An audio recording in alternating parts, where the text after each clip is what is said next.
Okay, so you have all your experience into ReactJs, right? Yes, right. Okay, so what about JavaScript, CSS, HTML? Yes, I know. This comes to the front end, so I always use it. Okay, so yeah, which version of React are you using?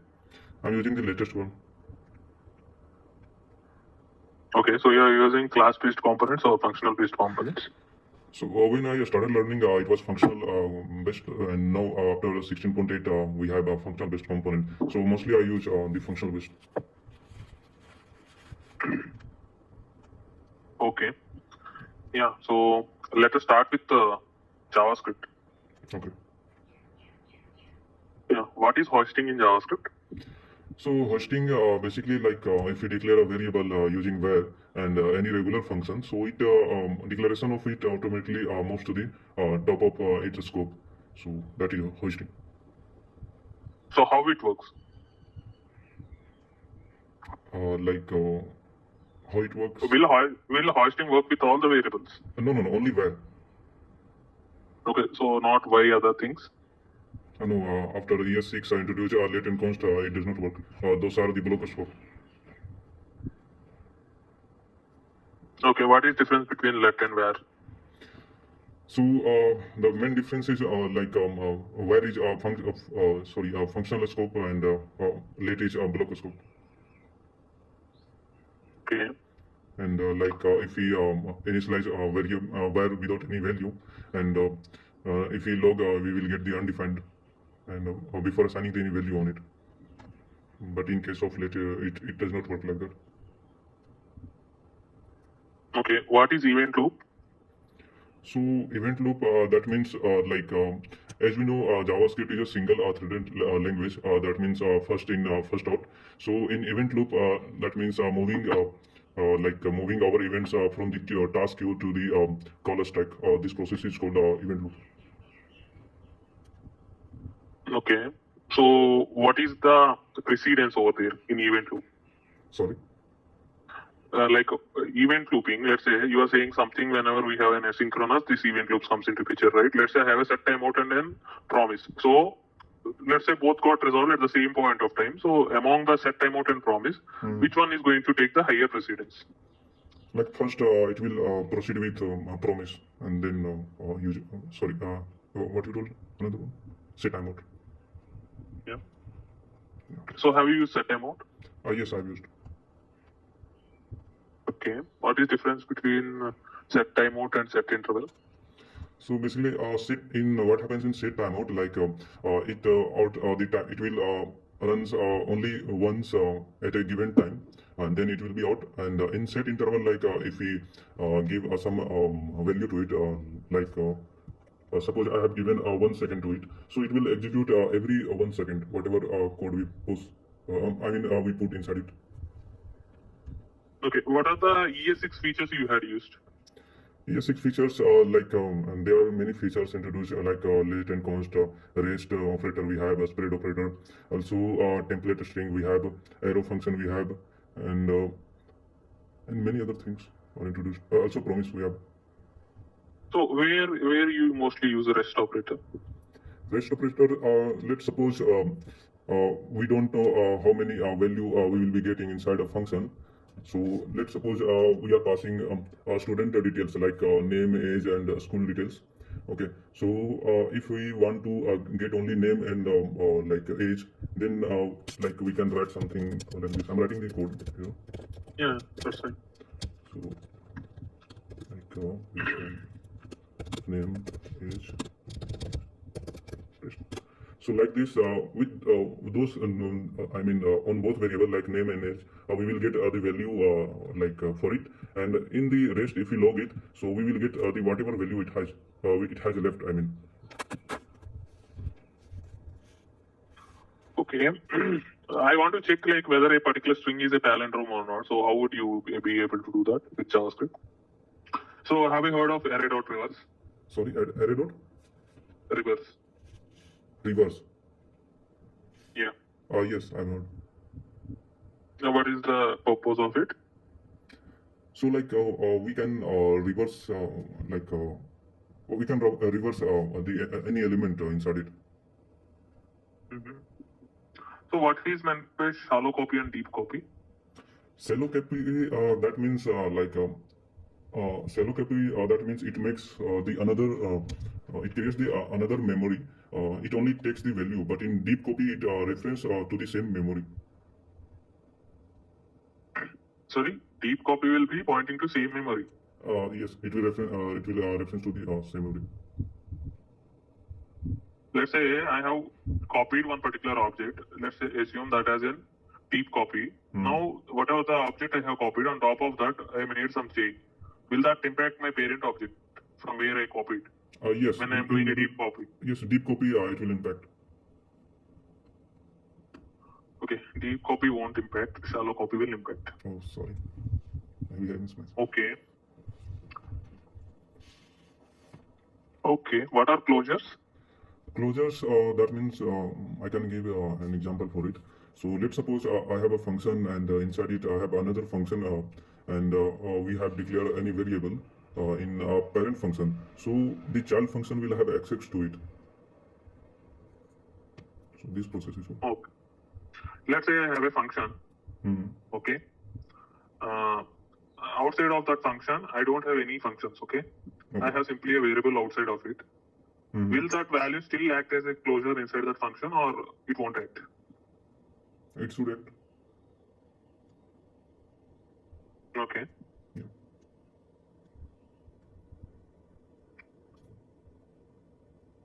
Okay. Have you used reduce functions in JavaScript? Yes, I've used it. What is the purpose of it? I mean, what is the difference between map and reduce? So what happens in map, like we can make changes to the every element of the array using map function, and in reduce, so in map function it also returns the array. Let's suppose if we have like a value 1, 2, 3, 4, and we want to multiply every element. So using map function we can achieve this, and it will return the array. In reduce, what happens on it, like it will return the single value, whatever process we put inside it. Let's suppose like we can say actually reduce. Yeah. Let's suppose if we want to count the all elements of the array, so using reduce we can achieve it. It will like if we want to add all elements, so it will return the added value. Like, what are the parameters a reduce function accept? Parameters first, it will have a value and then index. Okay. Yeah. Okay, then that's fine. Let's move to. So, have you worked on promises? Yes, I have a. So, like, what is the difference between promise and a callback? So promise is just an enhancement of the callback, and also it has like 3 states in promises. First is pending, then either it succeed or either it reject. So to make it possible, we take 2 things: resolve or reject, and using async await and then catch, we can handle it. Okay. Yeah. Let's move to CSS. So, what are the position attributes you had used? Position like absolute I've used, relative, fixed, these things I've used. So, what is the difference between them? Okay, so position fixed, that means any element, any HTML element, if we put position fixed, so it will stick to that position. Okay, and like position absolute. In position absolute, that in LA, that means like suppose I have 2 elements, one parent and second one each child element, and if we put position absolute to the child, so it will be relative to its parent. Let's say I have 3 elements: parent, child, subchild. I have a position absolute on subchild, and I have a position position relative on parent element and position absolute on subchild. So this subchild will align with respect to which element? To its parent element or the topmost parent element? Okay, so subchild is absolute, and child is child is position relative, and the parent is also relative, right? Child doesn't have any positioning element. Only parent have a position relative element. Okay. And Charlie is not, then it will work with the parent one. Let's say I don't have any position relative at all. Okay. That case. That case, it should work with our window. Okay. Okay. What is Flexbox? Flexbox, it is actually I don't use Flex for now. Actually, there are many libraries available as we have. So, but I know it can be used to make our pages responsive. Okay. So you used Bootstrap or any other library? Yes, I use there any library as per the requirement. So we have Tailwind, Bootstrap, and if we needed to make the custom CSS, then we also do that. Okay. What is the difference between display none and visibility hidden? Okay, so what happens in display none, it completely removes the element and in what was the next one? Display Visibility hidden. Visibility hidden. In visibility hidden, it keeps the element's position. It only hides it. Okay. Yeah, that's fine. Let's move to React. So what are the hooks you had used in your hooks, like lifecycle hooks you are asking, or all? I am functional hooks. Okay, so I've used user state and use effect. Also, for the Redux purpose, we have use reducer and use selector. Those things I've used. Okay. So have you ever heard of like use memo? Yes, I have used it. I have heard it, but never implemented actually. But I know. Okay. You use callback? Yes, I've used. What is the purpose of it? Use call. Sorry. Actually, I haven't used callback. Can't say. Okay. It's okay. It's fine. What are the class-based lifecycle methods? Okay, so in React? So basically, there are three phases. One is mounting, and second one is updating, and third one is unmounting. So in class-based component, for the mounting purpose, we write componentDidMount, and for the updating, we write componentDidUpdate, and for the unmounting, we'll componentUnMount. There will be few other methods as well, right? In mounting and updating. And yes. What exactly gets called first whenever a component gets loaded? It's componentDidMount. Yeah. So whenever my class-based components first get loaded, so you are saying like componentDidMount, right? Yes. So when will the constructor method get called in this particular scenario? Sorry, first it will be constructor, then actually I'm telling about those three phases. So, and after that it will call componentDidMount. So before it will consider a constructor. Okay, so then get derived state from props. Sorry? Get derived state from props. Have you heard of this method? I guess no. You are asking about it, or how it works, you are telling? No, in life cycles, there is this particular method also. This also gets executed. I guess I don't remember. Actually, mostly I work on functional base, so I forget actually about the class base. So how you would be able to achieve componentDidMount in functional based component? So we have use effect using that. So I'm writing the code you told about componentDidMount, right? Yeah. You can ping both, all the three actually. Okay, so DidMount, DidUpdate, will unmount. So this will run as a componentDidMount, and let's suppose I have a user. So any value inside if user is get updated, so we need to pass the as a dependency in use effect. So it will works at as a component DidUpdate, and for component for unmounting purpose, so sorry. Actually, inside it, all we need to do is we have to return. Okay, that's fine. Okay, so have you heard of pure components? Yes, I have heard. What is the purpose of it? So basically, to increase our app's performance, we should use it. So what happens on it? Like it will check. It will earlier we in class-based component we needed to use should component update. I think I spell wrong. Like should it was should component update or component should update? I forget actually. But in now like how it works, like it will compare from the previous props and to the current props, like whatever it is coming. So if it if it matches, it keeps the actually before this process it keeps the element in cache memory, so that if the props change, it will render the element, or if it does not if it does not match, and if it match, it will render the element the previous one, and if it does not match, then it will render the updated one. Am I able to explain it, or do I need to explain it again? Yeah, I got your point. That's okay. Okay. What are higher order components? So higher order components that it has a feature to like it takes a function inside another function, and with some extra features we can return it.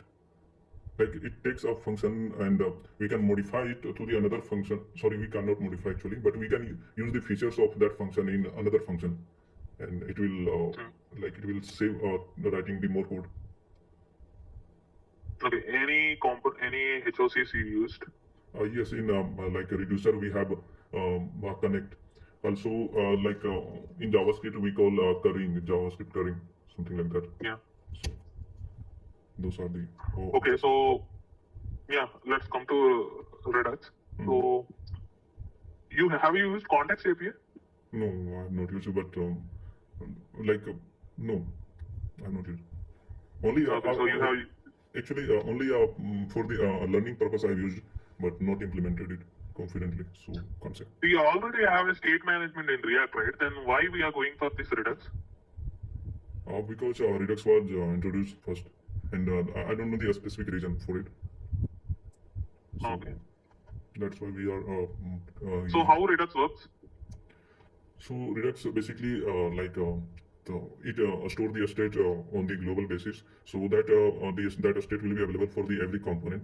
So how it works, it has the reducer that takes the action and also the state, and in action we provide the type and payload. So when we dispatch that action, we get the result, and using the selector we can get the updated value from the state. So to achieve these things, in any component, we have a map state to props, and for the dispatch purpose, actually I forgot the name. So those two things, we need to put in every component wherever we need. Map dispatch to props. Yes. The second one. Okay. So you said you used use reducer, right? So yeah. So in that case also, yes, in that case also you are. Yes, yeah. We can achieve also the same with that. Okay. Yeah, have you used any middlewares? Yes, I have used. Which one? I have worked with both Saga and also Thunk. Okay, so we are what is the purpose of going to middlewares? Even though if we are able to dispatch actions and do all the things, then why we are going for middlewares? Actually, it allows to intercept the action, like whatever we are passing, we can stop it, and we can we can make changes on it using the middleware. Okay. Yeah. So yeah, that's it from my end. So any questions? Yes. If I got selected, what type of project I'll be working on, and what will be my roles and responsibilities? Yeah, so basically this position is for front-end role. So you would be getting same like a React front-end position only, developer position. Okay. And what are the technologies? What are the technologies are you using? Let's suppose if I'm working on front-end, so will I get a chance to work with the backend also, because I'm interested in learning Node.js also? Yeah, so it depends on the project actually, whether there is a chance or scope to work on it, definitely we'll be getting a chance for it as well. But that part you can check with the HR because the project details and all those things I won't be able to know. Okay, nice one. So thank you. Yeah, thanks. Thank you. Should I drop it? Yeah, you can drop. Okay, thank you. Bye. Thank you.